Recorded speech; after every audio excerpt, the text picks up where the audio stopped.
नमस्कार।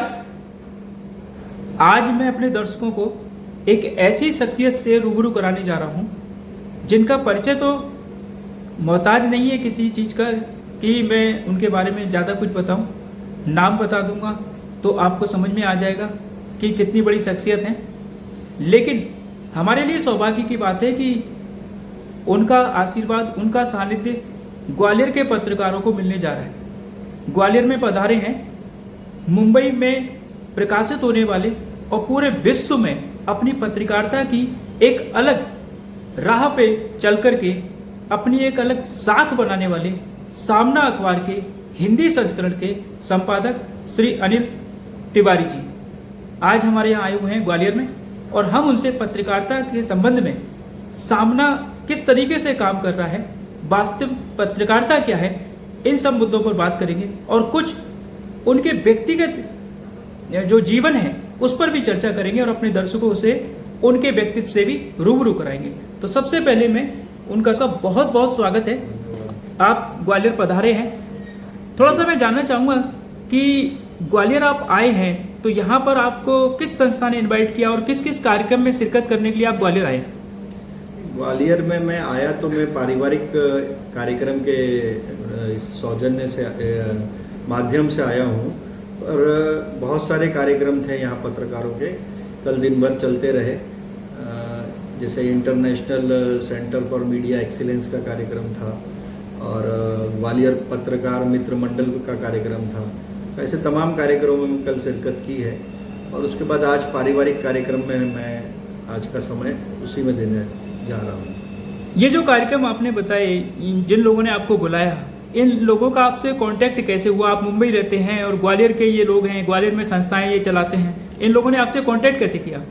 कांटेक्ट आज तो डिजिटल वर्ल्ड है, आप किसी से भी कहीं भी बैठ के कांटेक्ट कर सकते हैं। और जर्नलिज्म में जब आप हैं तो जर्नलिस्ट लोगों से संपर्क होना एक स्वाभाविक बात है। किसी के माध्यम से डायरेक्टली भी आजकल हो जाता है, तो काफ़ी परिचय है। और वैसे भी मैं ग्वालियर से जुड़ा रहा हूँ।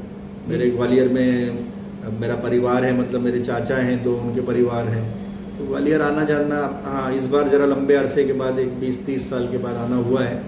जनवरी में हालांकि आया था मैं इसी साल, तो संपर्क है, ऐसे ही संपर्क बने रहते हैं। अच्छा, कल आप जिन कार्यक्रमों में गए वहाँ पर पत्रकारों से मिले होंगे, तो सबसे ज़्यादा आपको यहाँ पर क्या चीज़ थी जिसने प्रभावित किया? देखिए, ग्वालियर स्पेसिफिक ऐसा प्रभाव वाली बात नहीं कर सकता हूँ, पर जो ग्रास रूट लेवल का जर्नलिज्म है वो ग्वालियर जैसे शहरों में ही देखने को मिलता है। मतलब जो शहर टियर 1 शहर जिन्हें कहा जाता है, मुंबई, दिल्ली, ये बड़े शहरों में जर्नलिज्म डिफिकल्ट है, पर यहाँ पर जो है वो ज़मीनी स्तर से जुड़ा हुआ है पत्रकार आज तक। तो पत्रकारिता जिंदा भी है वो ग्रामीण क्षेत्रों में या छोटे शहरों में या टियर 2 जो शहर बोले जाते हैं वहाँ पर है। तो वही जो बात है वो यहाँ पर भी है। सर, जैसे आप बता रहे हैं कि जमीनी स्तर की जो पत्रकारिता है वो ग्वालियर में देखने को मिलती है, और जबकि मतलब हम प्रभावित हैं, सामना जो है वो पूरे भारत की जो मीडिया है उसकी खबरों को कहीं ना कहीं फॉलो करता है, अपने अखबारों में स्थान देता है। ऐसा बहुत ही कम मतलब पत्रकार संस्थान है जिनको ये उपलब्धि मिलती है कि उनकी खबरें छपने के बाद किसी अन्य बड़े अखबारों में वो प्रकाशित हों। तो मतलब सामना ये चीज़ें कहाँ से लेकर के आता है, ये कंटेंट कहाँ से लेकर के आता है कि पूरी दुनिया, पूरे भारत की पत्रकारिता पर उसको फॉलो करती है? देखिए, कंटेंट जो मार्केट के लिए है वही मेरे लिए है। एक एग्जाम्पल अगर मैं आपको दूँ तो जिस कमरे में हम बैठे हैं या मोबाइल के तमाम सिग्नल्स हैं, एयरटेल का भी होगा, जियो का भी होगा, वोडाफोन आइडिया का भी होगा, पर आपके मोबाइल में जिसका सिम कार्ड होगा वही नेटवर्क कैच करेगा, बाकी नेटवर्क आपका कोई कैच करने की कोई संभावना नहीं।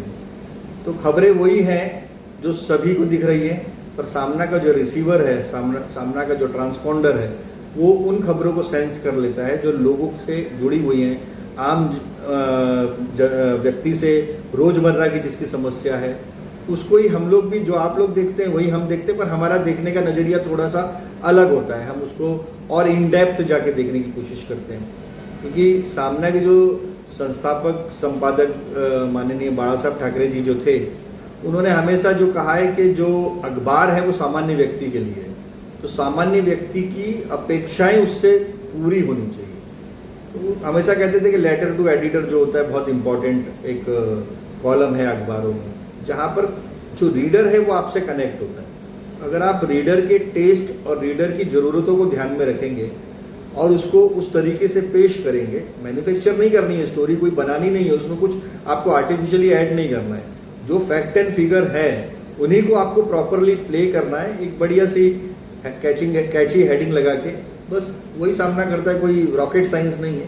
भी बताया कि जनता के अनुरूप उनकी जो मंशा रहती है उनके अनुरूप यदि हम खबरें छापते हैं तो लोग पसंद करते हैं।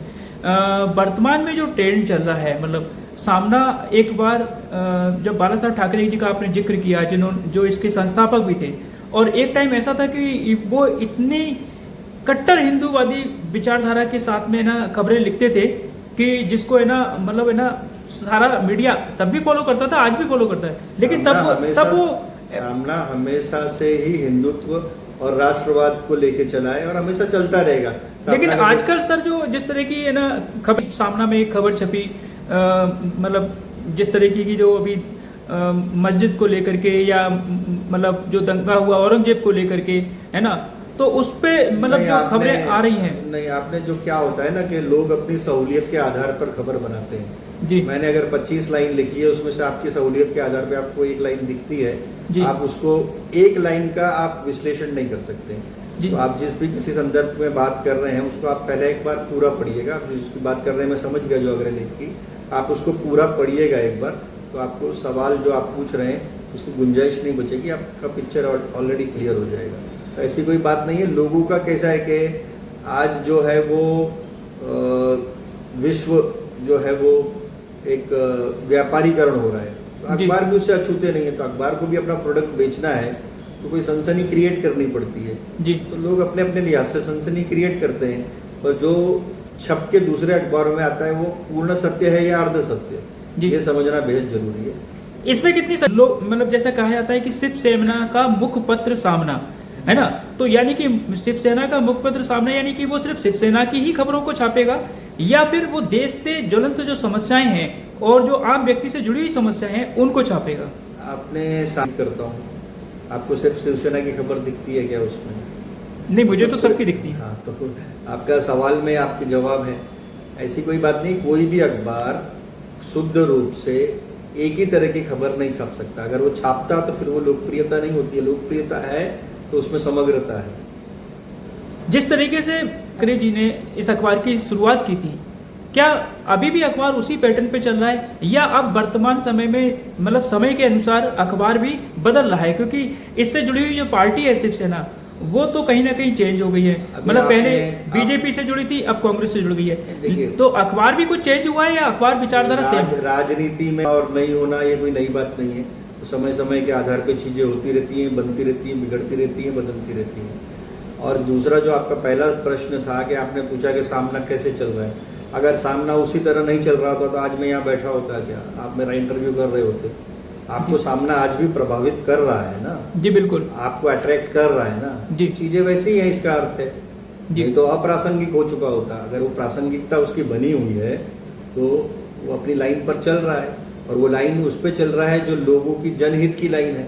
तभी लोग भी पसंद कर रहे हैं, दूसरे अखबार भी उसको कवर कर रहे हैं, और सामना का अपना इम्पैक्ट कायम है। शिवसेना के भी मतलब मुखिया हैं, प्रमुख हैं, कभी आपके सामना के ऑफिस में आते हैं, कभी आप लोगों को कुछ मार्गदर्शन करते हैं, बताते हैं? अखबार है तो अभी आपके अखबार नवभारत में महेश्वरी जी आते हैं क्या? जी। तो जिसका अखबार होता है तो वो तो आएगा, वो अपने तरीके से चीजों को हैंडल करते ही हैं जी। तो ये कोई विषय नहीं है। सर, रहने वाले कहाँ के थे, जन्म स्थान कहाँ का था, और आपके जो फादर मदर थे वो कहाँ रहते थे? थोड़ा सा अपना अगर परिवार के बारे में हमारे दर्शकों को जानकारी दें, क्योंकि एक संपादक के रूप में तो आपको लोग पढ़ते ही हैं, जानते ही हैं, लेकिन एक अनिल तिवारी जी का बचपन, उनका जीवन और उनका परिवार, उनकी शिक्षा दीक्षा कैसे कहाँ हुई, थोड़ा सा हमारे दर्शकों को अगर बताना चाहें। देखिए, मूल रूप से तो हम इसके ही हैं, और हमारा जो ओरिजिन है वो है शाहजहानपुर, जो बरेली के पास उत्तर प्रदेश, पश्चिमी उत्तर प्रदेश में आता है। और फिर समय समय पे लोग जैसे माइग्रेट होते हैं तो माइग्रेशन होके फर्रुखाबाद आ गए, बट मेरा जन्म जो है, जन्म और शिक्षा ये सब मुंबई में ही हुई है। तो फादर आपके मुंबई पहुंच गए थे? हाँ, रेलवे में उनकी सर्विस थी, तो रेलवे में उनका अपॉइंटमेंट वहीं हुआ था। 1952 में वो मुंबई आ गए। क्या नाम था मदर फादर का? मेरे फादर का नाम है रामस्वरूप तिवारी, अभी तो नहीं है। मदर हैं शांति देवी तिवारी जी। तो तभी से हम लोग मुंबई में ही हैं। बट अच्छा, मेरा- फादर रेलवे में थे हाँ, और फादर। आप पत्रकारिता में आ गए, तो मतलब ये आपकी इच्छा थी या फादर की इच्छा थी? नहीं, फादर की इच्छा नहीं थी कोई, मेरा इंटरेस्ट था। मैंने जैसे बताया ना कि मैंने कॉलेज लाइफ से ही जर्नलिज्म शुरू कर दिया था। एक्चुअली मैं कॉलेज लाइफ से ही सोशल लाइफ में आ गया था, और सोशल लाइफ में जब आप होते हैं तो पत्रकारों के साथ रोज उठना बैठना मिलना जुलना होता है, जी। और आप जिसके साथ में रहते हैं उसका प्रभाव आप पर स्वाभाविक तौर पर पड़ता है। जी। तो पत्रकारिता में उसी समय से पहले शौकिया लिखना शुरू किया, फिर फ्रीलांस किया, और उसके बाद फिर मैं सामना से जुड़ गया 96 97 में। किसी ने रोका नहीं परिवार में? नहीं, रोकने वाली बात, पत्रकारिता तो अच्छी चीज़ है, उसमें बुराई क्या है। जी। कोई ऐसा तो क्षेत्र है नहीं कि जिससे आप अपने बच्चों को बचाएं। जी। तो पत्रकारिता तो एक सबसे पहली जॉब आपने किसमें की थी? मैंने सबसे पहली जॉब ही जॉब यानी जर्नलिज्म की बात, जर्नलिज्म की? मैंने सामना से ही अपना वर्किंग जर्नलिज्म का जो कैरियर ये कब की बात रही होगी? 96 97 मैंने बताया, 96 97। हाँ। तब से आप सामना में कंटिन्यू? तब से मैं सामना में। अच्छा, आपको अन्य जो भी और संस्थान है हाँ, बहुत उन्होंने मैं- इनवाइट किया होगा कभी? बहुत लोग, हाँ, इलेक्ट्रॉनिक मीडिया कभी में मन नहीं किया कि चेंज करें नहीं, कहीं? उसका रीजन ये है कि आप कल जैसे मैंने एक बात बोली थी ना कि आपको एक विचारधारा प्रभावित करती है, जी। आपके मन पर उसका असर छोड़ती है। तो जब आप उसके साथ जुड़ते हैं ना, विचारधारा के साथ जुड़ते हैं ना, जी। तो फिर आप जुड़े रहते हैं। जी। आप एक जॉब के साथ जुड़ते हैं ना, तो आप अपॉर्चुनिटी देखते हैं, जी। ये अपॉर्चुनिटी वो अपॉर्चुनिटी। जी। पर जब आप एक व्यक्ति के साथ एक विचारधारा के साथ जुड़ते हैं ना, जी। तो फिर आपकी वो जो जर्नी होती है जी। वो काफी लंबी होती है। जी। तो सर, अभी आपके परिवार में मतलब वाइफ जो है, बच्चे भी होंगे, है ना?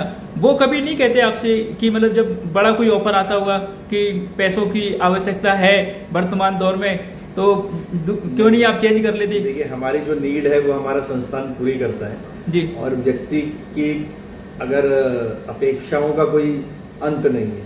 पर बहुत आपको अच्छी जो डेली जीवन जो बोलते हैं जी। व्यतीत करने के लिए जितनी आवश्यकताएं हैं, तो हमारा जब संस्थान पूरी करता है जी। तो फिर इधर उधर सोचने की आवश्यकता क्या है। चूंकि आप संपादक हैं तो सबसे महत्वपूर्ण जिम्मेदारी आपकी बन जाती है कि सामना में कंटेंट क्या जाएगा, किस तरीके का जाएगा।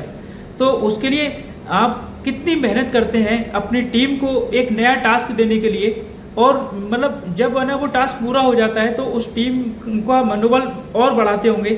थोड़ा सा बताएं कि किस तरीके की वर्किंग रहती है सामना में आपकी और आपकी टीम के साथ? देखिए, मैं सामना में लंबे अरसे से काम कर रहा हूँ, और हमारे जो दैनिक सामना के संपादक हैं माननीय संजय राउत जी, उनके साथ में भी मैं काम कर रहा हूँ।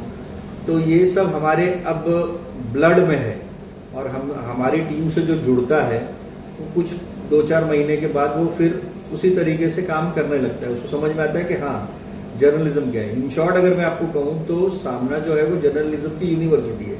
आप जितने भी बड़े बड़े जर्नलिस्ट मुंबई और आसपास के क्षेत्र को देखेंगे, वो आगे पीछे किसी न किसी तरीके से डायरेक्टली इनडायरेक्टली वो सामना से जुड़े रहे हैं।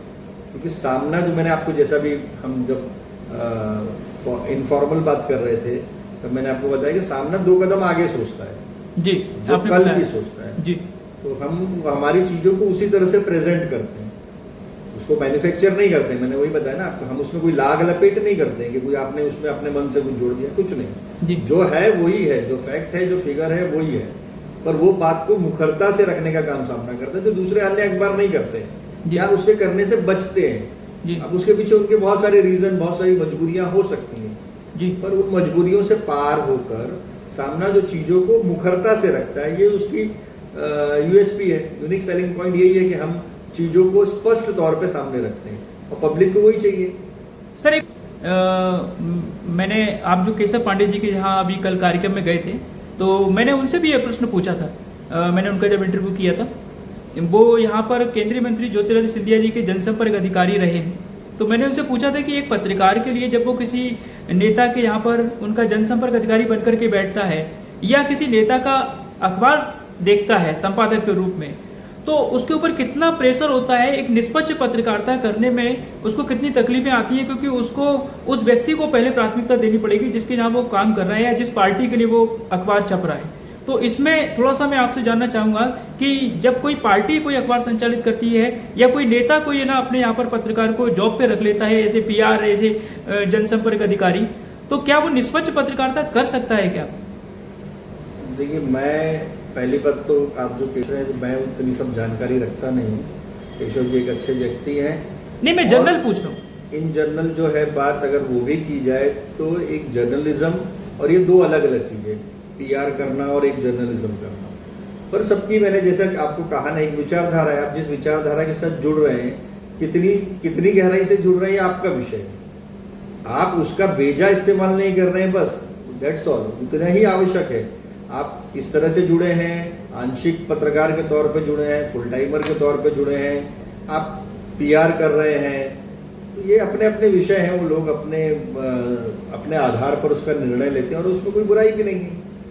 आपने कहा कि बुराई नहीं है, मेरा बस सीनियर है, मैं बस आपसे थोड़ा सा समझना चाह रहा हूँ इस चीज़ को थोड़ा सा, कि ये जो पत्रकारिता है वो तटस्थ होकर के, कि मतलब जो दोनों पक्ष हैं उनको दोनों को समझना और निष्पक्ष होकर के जो सही है उसके लिए पत्रकारिता करना, या फिर है ना किसी एक विचारधारा के साथ जुड़ करके पत्रकारिता करना। देखिए, एक बात मैं आपको बताता हूँ जी, तटस्थ क्या है। जो आपके नजरिए में तटस्थ है वो दूसरे के नजरिए में तटस्थ नहीं भी हो सकता है। कोई भी पूर्ण सत्य नहीं जानता है। जो आप देख रहे हैं वो तो उतना ही जानते हैं ना। तो आपका जो नजरिया है, आपका एक नजरिया, आपका एक पक्ष है, तो वो निष्पक्ष रहा कैसे? हर एक चीज का एक पक्ष होता है ना। आप अपना पक्ष रख रहे हैं, आपने जितना देखा आपके नजरिए में वो निष्पक्ष है, और हो सकता है कि दूसरे के नजरिए में निष्पक्ष नहीं है। जो आप नहीं जान रहे वो जान रहा हो, और वो पिक्चर पूरी ही अलग हो जा रही हो। तो ये इसकी कोई परिभाषा नहीं है। हाँ, आप अपना काम ईमानदारी से कर रहे हैं, यही महत्वपूर्ण है। आप उस काम के साथ में कोई बेईमानी नहीं कर रहे हैं, यही महत्वपूर्ण है। तो पक्ष निष्पक्ष वाली कोई बात नहीं। और कोई भी चीज जीवन में आप, मेरा व्यक्तिगत अनुभव है, मैं इसको पत्रकारिता से जोड़ के नहीं कह रहा हूं, पर कोई भी चीज निष्पक्ष नहीं होती है। आपका जिस पर प्रभाव है, आपके ऊपर जिसका प्रभाव है, विचारधारा का हो, आपकी पढ़ाई लिखाई, जो भी जिस तरह का प्रभाव हो, आप उस नजरिए से देखते हैं। आप जिस नजरिए से चीजों को देखते हैं, जरूरी नहीं है दूसरे देश का व्यक्ति उसी नजरिए से देखता हो। तो इसको किस तरह से प्रमाणित करेंगे कि कोई निष्पक्ष है कि पक्ष है? जी, सबका एक अपना पक्ष है ना जी। तो निष्पक्ष की परिभाषा एक बहुत बड़ी परिभाषा है। जैसे ब्रह्म की परिभाषा है। ब्रह्म क्या है? आप उसको कह रहे हैं, कैसे परिभाषित करेंगे? उसकी कोई परिभाषा, सटीक परिभाषा नहीं है, कोई उसकी फिजिकल कोई फॉर्मूला नहीं है। ये अपनी समझ का विषय है। समझ की आपने बात की। बहुत सारे ऐसे लोग हैं कि हमारे देश में जो इतिहास हमें पढ़ाया गया, हमें दिखाया गया, क्या वाकई में वो इतिहास है, या वर्तमान में जिस तरह की चीजें निकाल करके रखी जा रही हैं वो इतिहास है? जैसे कि अभी ताजा विवाद यदि मैं बताऊं कि औरंगजेब की कब्र को लेकर के जो विवाद हुआ, तो उसके बाद बहुत सारी चीजें ऐसे निकल करके आ रही हैं। कोई लिख रहा है कि औरंगजेब ने एक हिंदू लड़की के लिए अपने सेनापति को हाथी से मरवा दिया था। मेरी एक बात आप ये समझिए कि मैंने वही जो पक्ष निष्पक्ष वाली बात है, इतिहास वाली बात, बड़ा गहन विषय है जी। आज इतिहास तो ना आपने देखा है ना मैंने देखा है, हमने पढ़ा ही है जो जी। उसे जिसने लिखा है उसने अपने पक्ष से, अपने आधार पर लिखा है जी। वही तो इतिहास है ना। आज आप जो लिख रहे हैं, आज हम अखबार में जो काम कर रहे हैं, ये कल का इतिहास होगा। मैं तो जिस तरीके से जो लिखा गया है, जरूरी नहीं है कि हर चीज डॉक्यूमेंटेड हो, और जरूरी नहीं है कि जो हर चीज डॉक्यूमेंटेड है वो 100% सत्य हो। एक सामना के संपादक होने के नाते मैं आपसे कि वर्तमान में जिस तरीके से हिंदू विचारधारा एक प्रचंड वेग में अभी पूरे देश में हमें देखने को मिल रही है, तो क्या ये सही समय है जो हिंदू देश की मांग हो रही है? और बाला साहब ठाकरे जी तो मतलब कहते थे इस बात को कि ये देश हिंदुओं का है और हिंदू राष्ट्र इसको घोषित कर देना चाहिए। तो सामना के एक संपादक होने के नजरिए से मैं आपसे समझना चाहूंगा कि क्या ये समय है जिस तरह की ये विचारधारा आगे बढ़ रही है कि हिंदू राष्ट्र बनना चाहिए? देखिए, मैं सामना का, मैं किसी पार्टी या मेरी पार्टी, हमारी जो पार्टी है, मैं किसी भी तौर से उसके प्रति बोलने के लिए अधिकृत नहीं हूँ। तो मेरी विचारधारा, मैं तो पत्रकार के नजरिए से चीजों को देखता हूँ जी। मैं उसी नजरिए से पूछ रहा हूँ। जो घटना घट रही है उसका विश्लेषण घटने के बाद करेंगे। उसका विश्लेषण हम पहले से ही उसका वैल्यूएशन करने का अधिकार नहीं है हमको। ना मैं करना चाहता हूँ। तो जब चीजें घटेगी तब देखा। पर काम कर रही है कि सामना किसी पे काम नहीं करता है। सामना जो घट रहा है, अखबार है सामना। अखबार किसी पे कोई पहले से किसी चीज को प्लान करके थोड़ी करता है। नहीं, जो अभी चीजें चल रही हैं, क्या आप उस पर कुछ रिसर्च वगैरह कर रहे हैं कि मतलब आप भी कुछ सामने लेकर के आए तथ्य कि मतलब हम लोग इतिहासकार थोड़ी है जो तथ्य लेके, हमारा काम रिपोर्टिंग करना। जनता के सामने जो डे टू डे घट रहे हैं, जैसे दूसरे अखबार रखते हैं वैसे हम रखते हैं। अभी सामना के लिए सबसे बड़ी चुनौतियां क्या समझते हैं आप?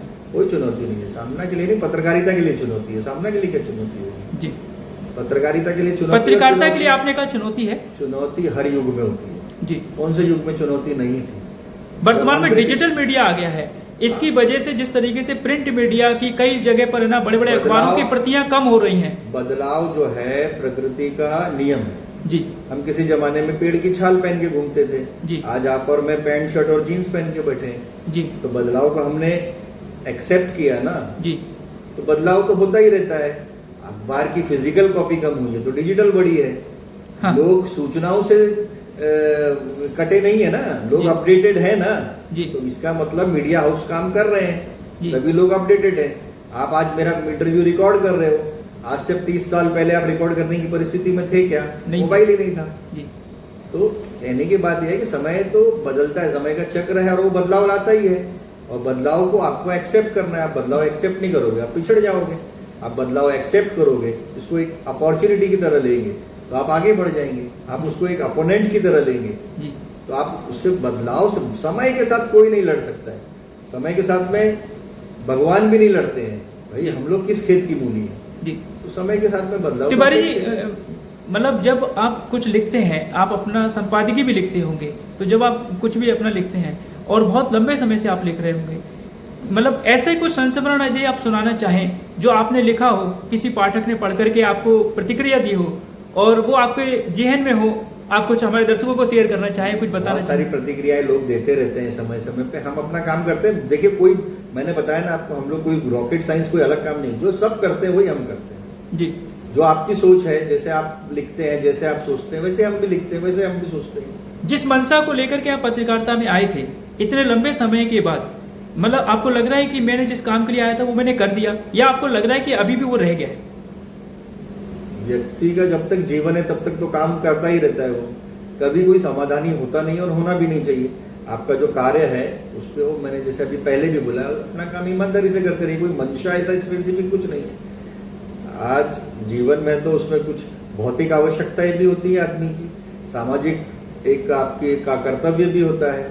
तो पत्रकारिता एक कुल मिला के ऐसा क्षेत्र है में जो आपकी भौतिक आवश्यकताओं को भी पूरा करता है, आपके सामाजिक कर्तव्य की भी पूर्ति करता है, आपका राष्ट्र के प्रति जो आपका कर्तव्य है, जो आपका समर्पण है वो भी पूरा करता है। तभी तो चौथा स्तंभ कहा गया है लोकतंत्र का।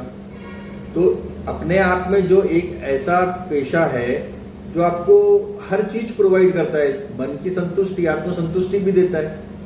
तो मैं ये नहीं बोल रहा हूँ कि कोई भी पेशा, हर पेशा आपका जो आपको आत्मसंतुष्टि देता है वो आपके लिए महत्वपूर्ण है। हर कार्य महत्वपूर्ण है। सूर्य के बिना पृथ्वी नहीं चलेगी, हाँ, चंद्रमा के बिना नहीं हमारा काम चलने वाला है, तारों के बिना नहीं, ना हवा के बिना, ना पानी के। तो हर चीज का अपनी जगह पे महत्व है।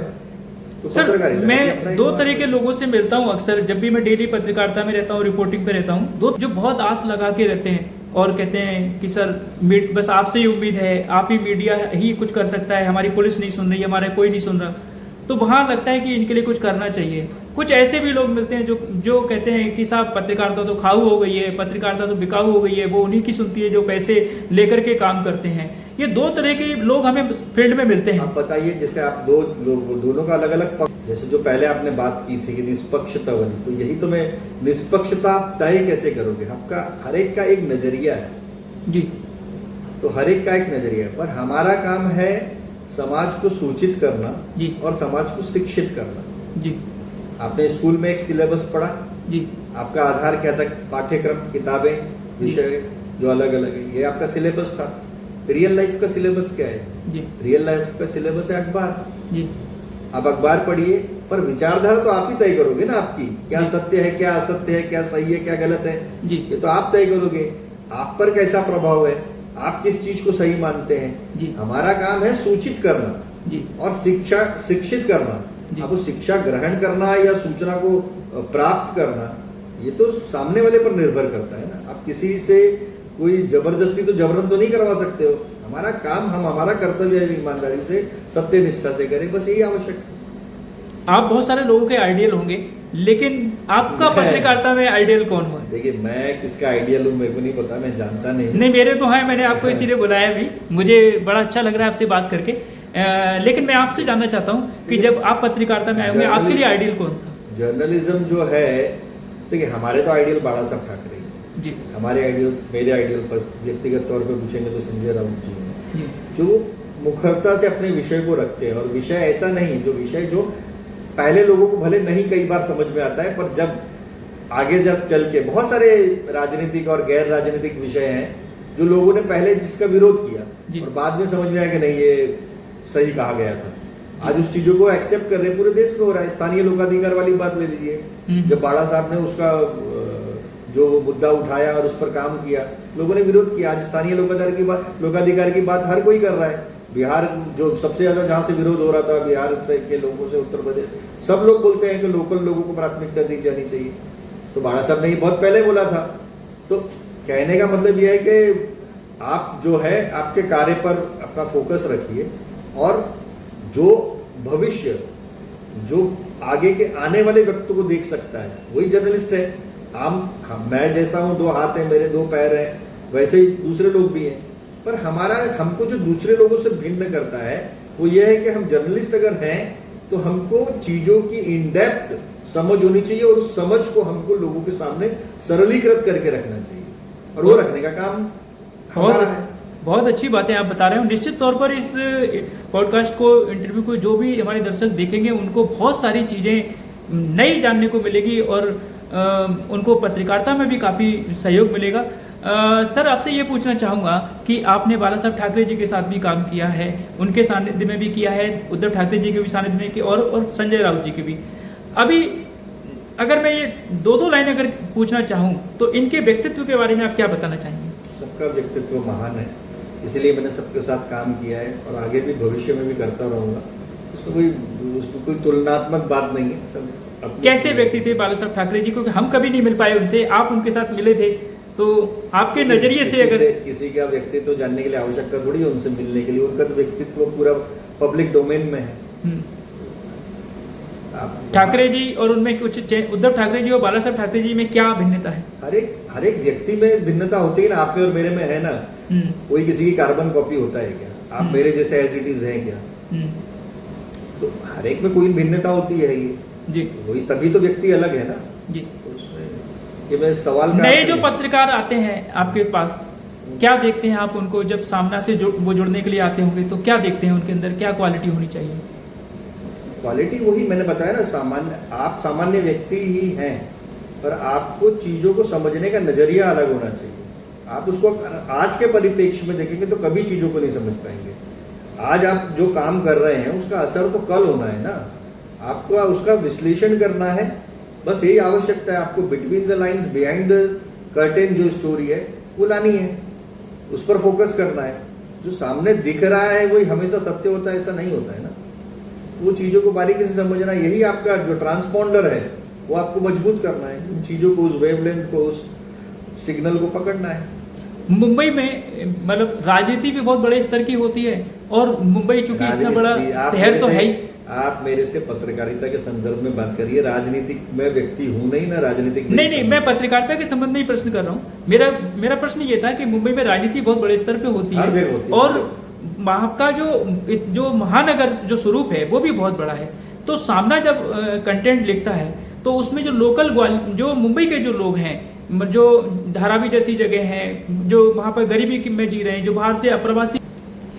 अनिल सर, बहुत सारी बात की हमने आपसे पत्रकारिता से जुड़ी हुई, और बहुत सारे सामाजिक मुद्दों पर भी आपने खुल करके बेबाकी से अपनी राय रखी और अपनी बात रखी। निश्चित तौर पर हमारे युवा पत्रकार साथियों को बहुत कुछ सीखने को इस इंटरव्यू के द्वारा मिलेगा।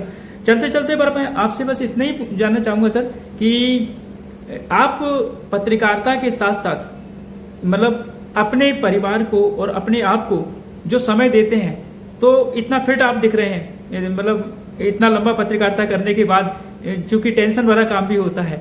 कैसे मतलब इस पेशे में आने वाले लोगों को आप जैसे फिट रहना चाहिए, क्या करना चाहिए, आप क्या करते हैं? देखिए, मैं तो ना एक्सरसाइज भी नहीं कर पाता हूँ, समय भी नहीं मिलता है, क्योंकि रात में घर पहुँचते पहुँचते 1 से 1:30 बज जाता है। पर यह है कि आपका अगर मन प्रसन्न रहेगा तो आप स्वस्थ रहेंगे। मन प्रसन्न रखने की कोशिश करता हूँ। 24 घंटे जर्नलिज्म एक ऐसा फील्ड है, जर्नलिस्ट कभी छुट्टी पर नहीं होता है। हम न कभी छुट्टी पर हैं और 24 घंटे हम परिवार के साथ भी हैं। फिल्में देखते हैं सर? हाँ, फिल्में कभी कभार देखता हूँ। कौन पसंद है आपको? नहीं, ऐसा कौन पसंद है वाला नहीं है, विषय जैसे है। मैंने लास्ट फिल्म देखी थी पीकू। अच्छा, वो अमिताभ बच्चन की। और हाँ, वो इस तरह की जो ऑफबीट फिल्में हैं वो देखता हूँ। गाने सुनते हैं सर? गाने में सुनता हूँ। संगीत का कितना असर होता है स्वास्थ्य पर? बहुत असर होता है संगीत आपको फ्रेश रखता है। किसके गाने सुनना पसंद करते हैं? आपके यहाँ तो लता मंगेशकर और बहुत बड़े बड़े संगीतकार हैं। बिल्कुल, मैं वही 60 से लेके 80-90 तक के दशक के जो गीत हैं, 80 तक का जी, लता मंगेशकर जी हो गई, आशा भोसले जी हो गई, किशोर कुमार हो गए, हेमंत दा हो गए, और उसके बाद में मोहम्मद रफ़ी साहब हो गए, सभी गाने सुनता हूँ। किसी का गुनगुनाते हैं गाना कभी? हाँ, बहुत गाने गुनगुनाता हूँ। कोई बताना चाहेंगे 2 बोल?